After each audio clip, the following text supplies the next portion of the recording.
Oh, what is going on, everybody? Hey! It is Pixmartist here, and welcome back to Apollo Justice Ace Attorney. Almost said Phoenix because we've been Phoenix for a little while now, so Yeah. it's just it's like nature coming back. It's like, oh, welcome back to Phoenix, right? No, it's Apollo. Phoenix Wright in Ace Attorney in Apollo Justice Ace Attorney. As the Ace Attorney. Yes. All right, let's get this party fired up. With a Jesus, forgot to turn down the volume. That loud. Whoops, I almost made a boo-boo right there. Okay, anyways, Mr. Non-Mustache, not quite Jeff Foxworthy yet, Jeff Foxworthy the Magician. What you got going on for me? Well, that night I visited a hotel room at the time. Hospital room. Very different. Wait, what did I even say? I can't remember. You said that night I visited the hotel room. That night I visited the hospital room at a time magazine requested. Down. I just have dyslexia sometimes. He sounds like the bailiff. The smell of gunpowder hung in the room, and my mentor had taken his final bow. I did not imagine my fellow student might have received the same instructions. Yet a deal with the dead is still a deal. That sweet kiss I gave to the clown. Then I informed the doctor and the police.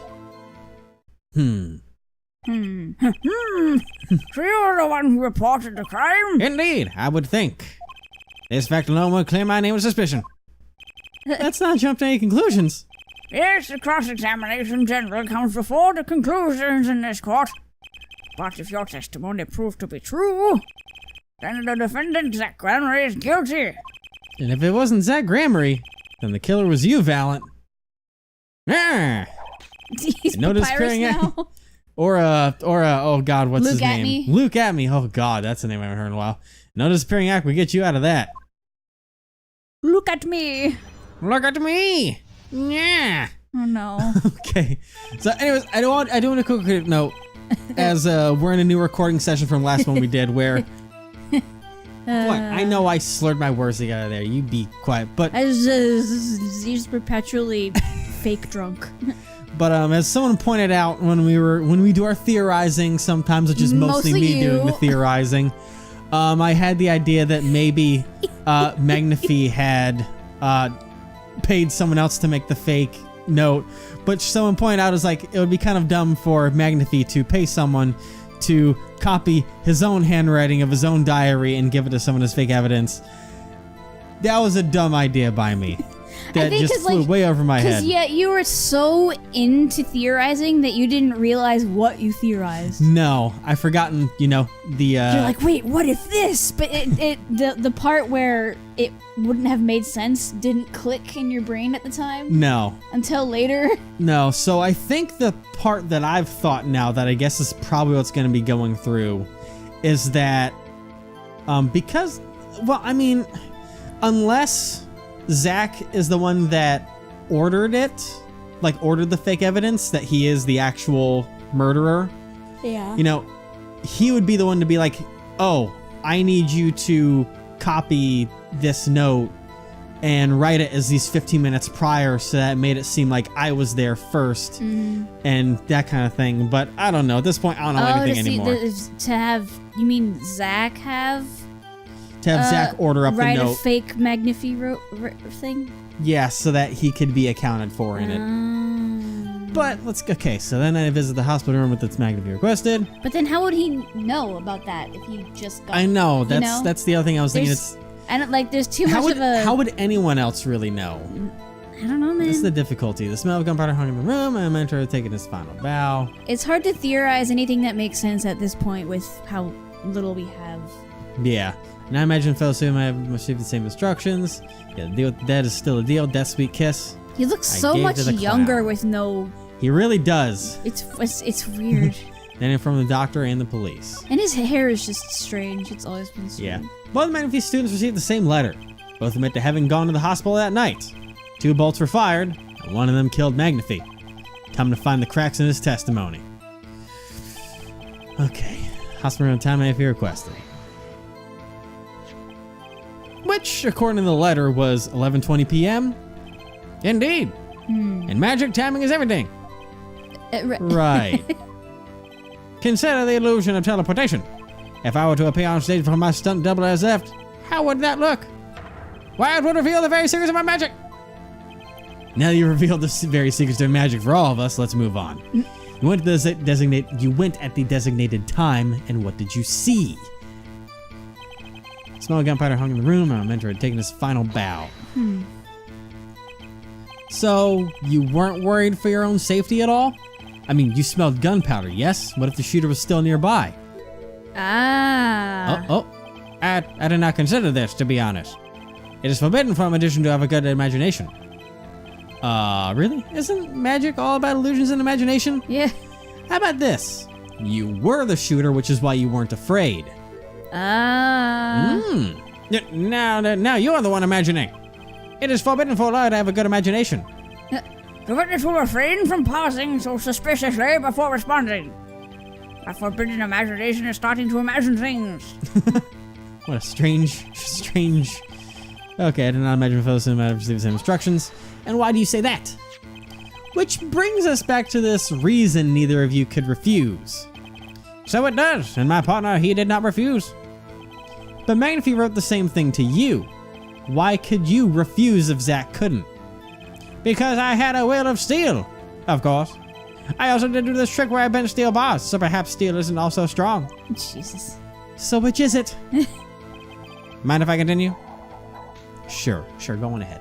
It bothers me that the psh at the end is late. You know what I mean? Yeah.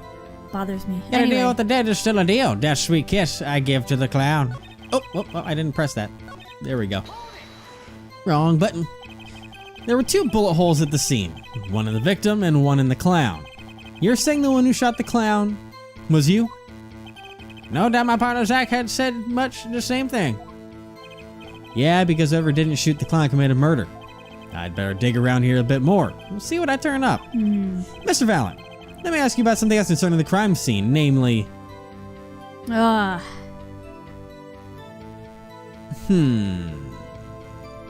Okay, so... See, both of these seem like the ones that we can go off of because like here. the bullet in the pistol, location of the pistol, which pistol's it talking about? You know, because there's 2. Well, that's the point that we're going to get to. But then there's the number of pistols. Let me go over the number of pistols. Yeah. And then we'll go to location after that. How many pistols were there when you entered the room? By which you mean what precisely? What? 2 pistols used in the Just Zach how and many? Valen quick That's draw what- shoot 'em, correct? 1 for each of you. You are well informed, yet only one of my old friends sat at the hospital room that night. What did Zach tell me back in the lobby? That both are there. Of course, I had no intention of shooting my mentor. I snuck into his room. That night at the appointed time, and found up there upon his bedside 2 pistols.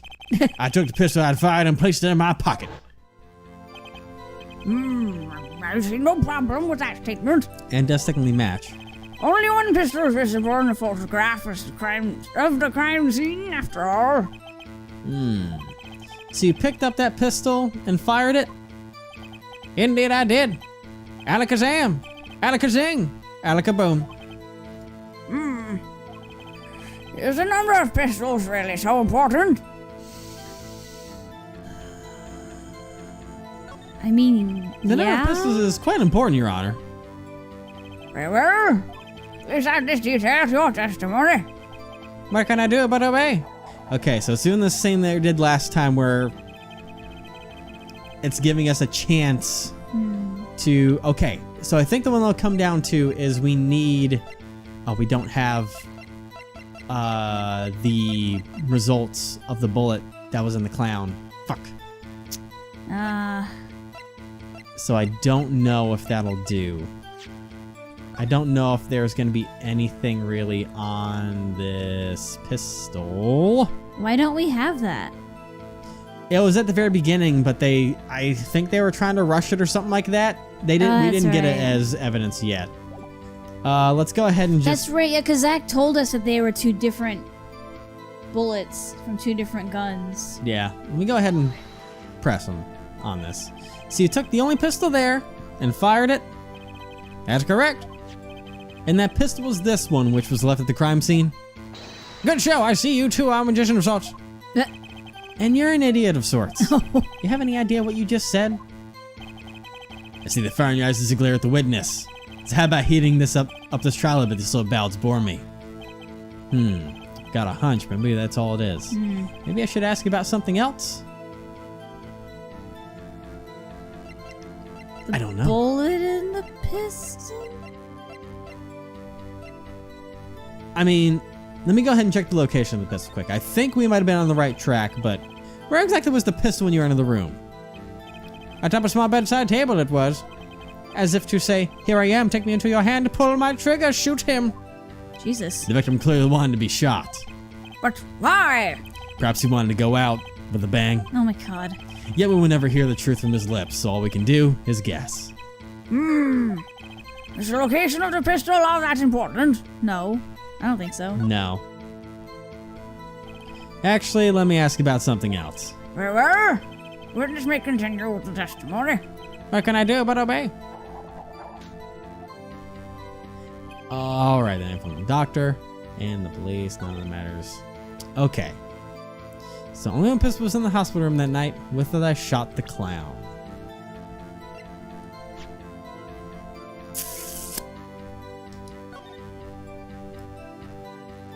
You calling your mentor a clown? Jesus. Autopsy report, notebook page, Magnify's chart, that doesn't matter. The stage pistol. What? Oh, that would be it. What? Because the gun that was left on the table is the rifling marks that matches the bullet in the victim. I think that's it. I think that's what it is. I'm gonna be careful on this, and I'm going to save just in case. But I think that's what it wants us to do. But I feel like they'll probably be like, "Oh, they have identical rifling marks or something like that." Or if they're, it might just, you know, kick me out of being anything. But I'm gonna give it a shot. It's my best guess right now. So there we go. Okay. According to the defendant, Zach Gramery, when he entered the room, there were 2 pistols on that table. 2? One of those pistols he used to shoot the clown in the forehead. Then he left with it in his pocket. Of course, this is what he would say. Unlike the hapless clown, we must assume our defendant had some brains in his head. Well, what about what Mr. Valent has told us? You see, there's something about his testimony that doesn't make sense. What might that be? I told you I took the pistol that was there and shot the clown. That's your story, at least. Oh. But the rifling marks tell a very different story, Mr. Valent. Recall Prosecutor Gavin told us. We compared the bullet taken from the victim's skull with the bullet fired from this gun. Rifling marks on the bullets were a perfect match. Yeah. Mr. Valent, if you fired this pistol, then you shot the victim in the forehead. Bap, bap, bap. Order, order, order. Well, this is all rather sudden. What have I done? Prosecutor Gavin? I owe the court an apology. Sorry. Sorry for what? You see, I was unaware that 2 of these unique pistols were crafted. The analysis of the rifling marks only proved the type of gun that fired them. But that's not what you told us before. You said you verified the murder weapon. Yeah. Which is why I'm apologizing to you now, quite sincerely I might add. Would you hold me accountable for a mistake made in my youth? Oh my god. That was just this morning. I'm still young. And I might add, it wasn't really my fault. The defendant had only admitted he took 1 pistol from the scene of the crime. We will not be having this pleasant discussion now. Valent Gramery? Yes, Your Honor?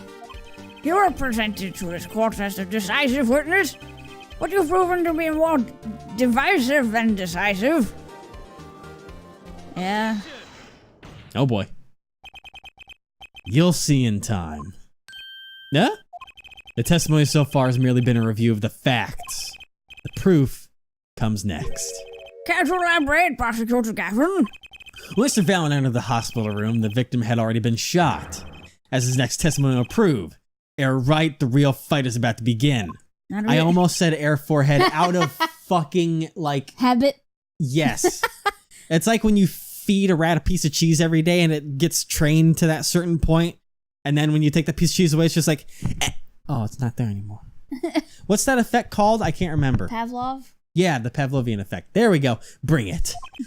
Very well. The witness will now testify to the court.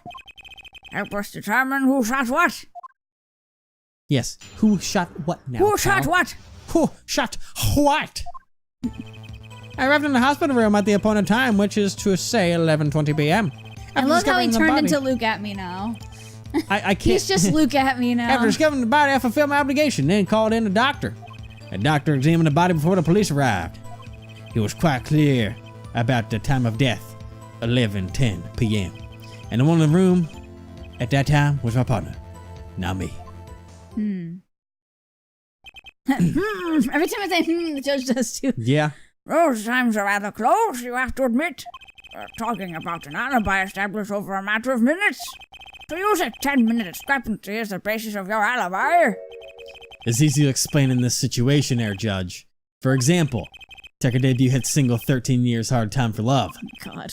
Cue to the song, press the play button, and it'll play for 2 minutes, 15 seconds. Do it 100 times, the result is the same. Their debut single was only 2 minutes, 15 seconds long? What a ripoff! That is a really short song. Yeah, magic is a word of utmost precision. Hocus pocus requires admirable focus. Okay, Dr. Seuss. And in the time of death determined by the doctor, there is an incontrovertible truth. Well, the prosecution warns us that we're dealing with rather precise times. We can expect a cross-examination to require the same level of precision. I would hope the defense refrains from its customarily broad, sweeping accusations, lest we blur the focus this case so clearly demands. Lest we blur the focus. Point taken. Baseless remarks will result in a penalty. Carry on, my wayward son. Carry on? Right. That's Kansas, but we're not in Kansas, are we? Does my game take place in Kansas? What a nice place. Anyways. Alright, his phone time was just to say 11:20 p.m. That sounds right. After discovering the body, I fulfilled my obligation and called in the doctor by quote-unquote shooting the clown. Okay, the doctor examined the body before the police arrived. Okay. He was quite clear about the time of death, 11:10. Even though the autopsy report states between 11 and 11:30. And the one in the room at that time was my partner, not me. Now I got my thing. And not about over a matter of minutes. Precise is right. Impressing with impunity will earn me a nice penalty, too. Better focus on one thing. This time of death. Yeah, I was about to say, I can't just press everything. So I'm going to go with, you know, the time of death. About 11:10. Huh? Time of death was 11:10. Wasn't he ordered to get his butt over there at 11:20? Well, he's saying that the doctor came in and said the time of death. So he didn't have to be there yet for that to be the case. Yeah. Though that could also be a thing. So I don't think I'm stepping out on a limb to say I have some doubts about this. How could the doctor be so precise with the time? We do usually only get an estimated time of death, too. Not sure if I've heard of a verified time of death. Magic revels in the complex appear... Magic revels in making the complex appear simple, but reality is the opposite. You need to chill. I need to get me some of that, oh my god, what is that? Rosetta Stone is what I need to learn some proper English. I've lived in a trailer park for too long. What appears complex in this case is a simple matter of subtraction. And see another person has done their arithmetic homework. Arithmetic. The point here is the IV the victim was taking. It's quite visible in the photograph of the scene. Okay. Yeah. Recall we heard earlier about the victim, Magnifi Gramarye's schedule. Every night at 11, Magnifi took an IV drip for 30 minutes. I can see the IV bag right there, yes? Now, look a little closer. Follow the tube down from the bag to the end. Ah! The needle's been removed! Doubtlessly, it fell out when he was shot. That would seem to be the case. When the needle comes out, the IV no longer drips. You could just measure the remaining IV liquid. Oh. Precisely. The IV liquid functions, for our purposes, as an hourglass of sorts. It is how the doctor determined the time of death. From the amount remaining in the bag, it was determined that the IV had stopped 10 minutes after administration began. Okay. Interesting. And so it was when I entered that room. 10 minutes had passed since that horrible crime was committed. And this is proof. well, Mr. Right? Did that seem important? I mean, why wouldn't it be? But do I have anything that contradicts that? That's the question.